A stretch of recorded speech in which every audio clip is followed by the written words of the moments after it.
Good morning and welcome to the Tales of the Lucent Tales. Today we will try to make cinnamon rolls.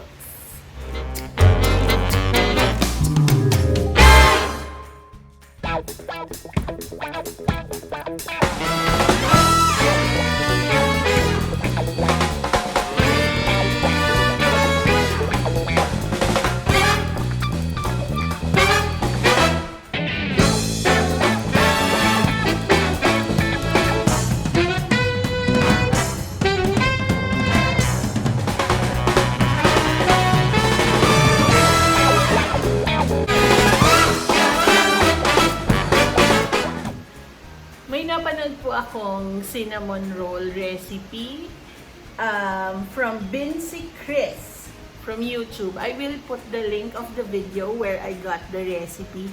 As in, gagayahin ko lang po siya. I will just try to make it smaller. So here are our ingredients. 3 cups flour, 1 egg at room temperature, 1 1/4 teaspoon yeast, salt, 1 1/4 salt, 1/4 cup butter, softened na po yan. Then 2 1/2 tablespoon sugar, and 3/4 cup milk.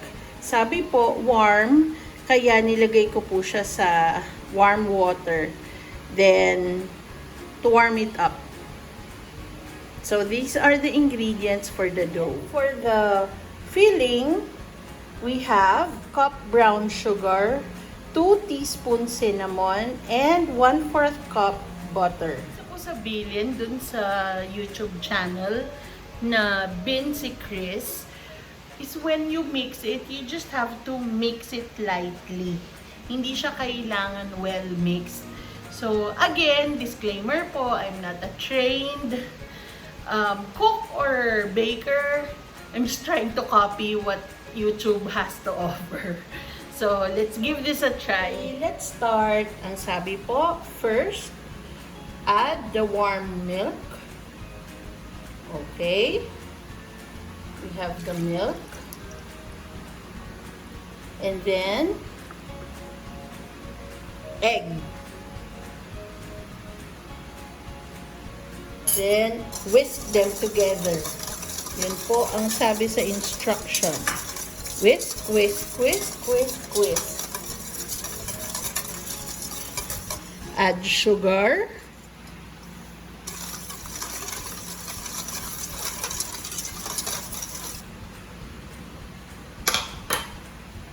Salt.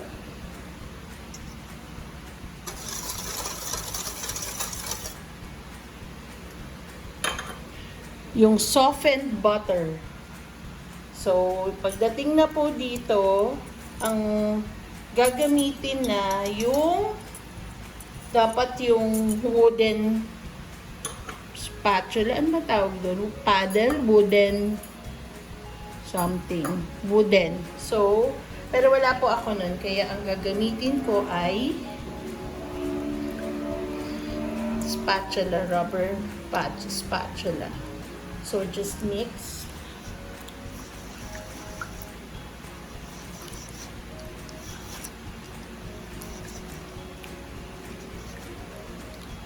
Yan.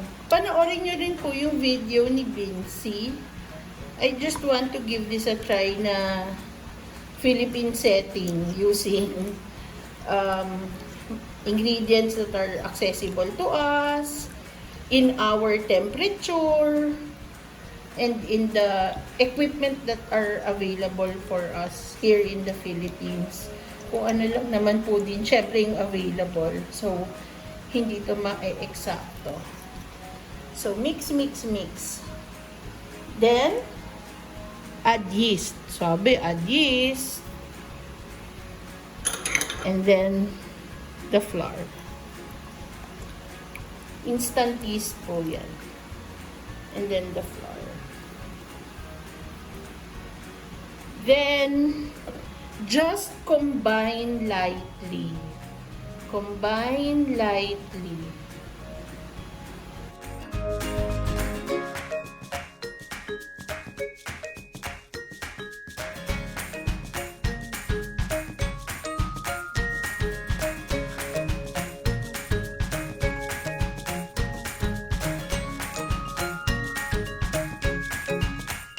Ayan. Halata, nagaya-gaya po tumaya. That's the site of Bincy Chris. Okay, so for the meantime, dito na tayo sa, we have to start kneading. Okay, wait. Transfer.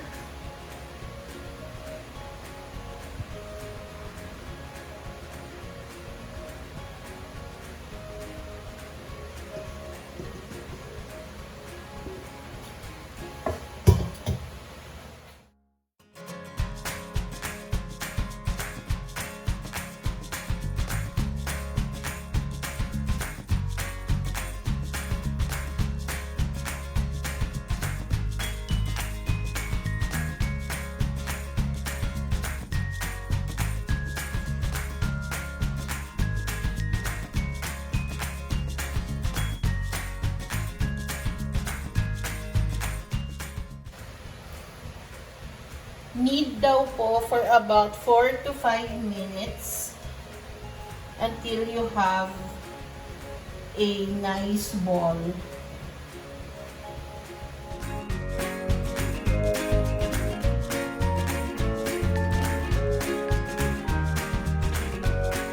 So we have formed it into a ball, and then sabi po niya just rest for 5 minutes.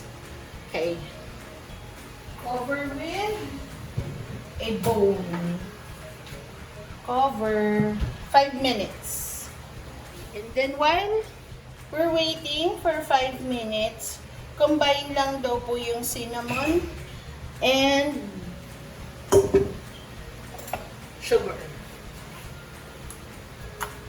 So, ayan lang po siya. Bango. May nakita akong isa pang tip, pinapalagyan ng salt. Pero hindi ko gagawin kasi nga susundin ko yung recipe ni Bincy. Okay, we're good.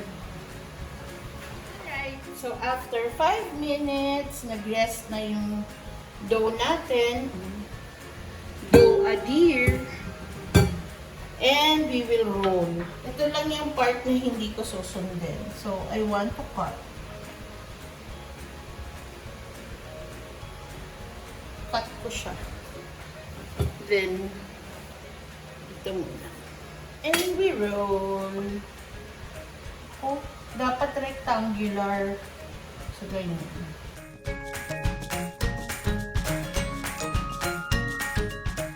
In a rectangular shape. Para daw magandang i-roll.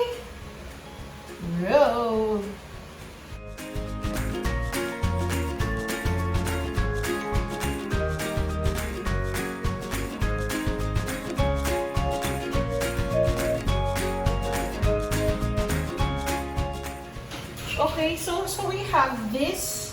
So, dun sa isang half, I was able to make about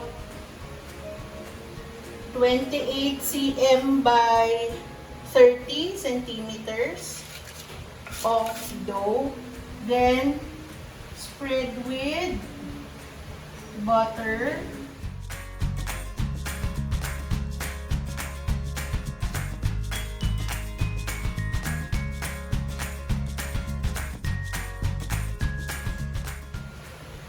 And then you will put this.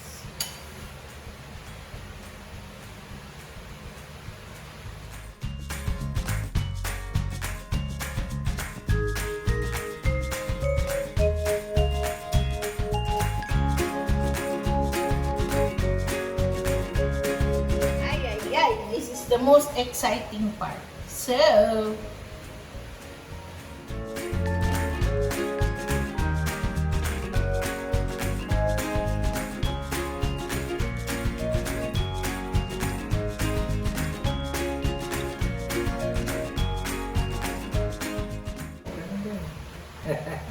First time. Oh, but it was pro. Let's see. Woo! So you have to pinch daw po. Pinch. Pinch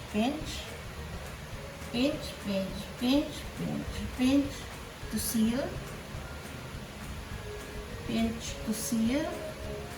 Then I saw a trick tuck and pinch.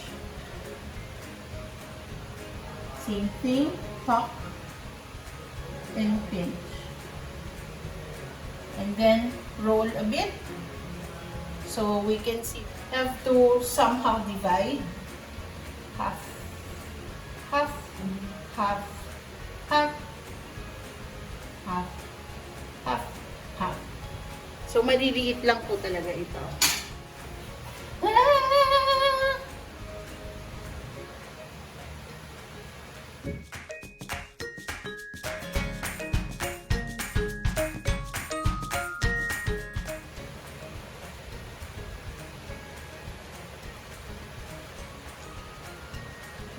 Exciting!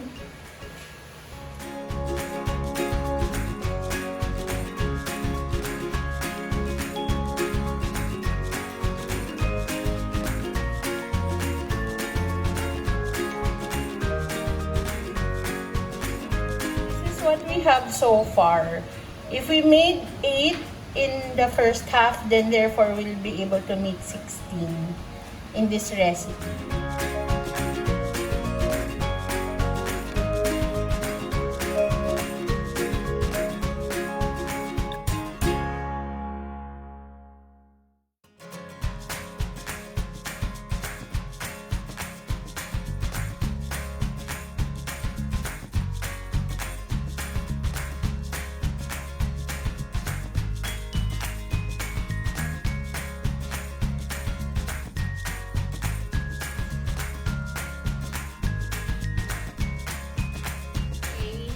Ito na po. There you go. Then we have to cover it with cling wrap daw. Okay, wait a bit.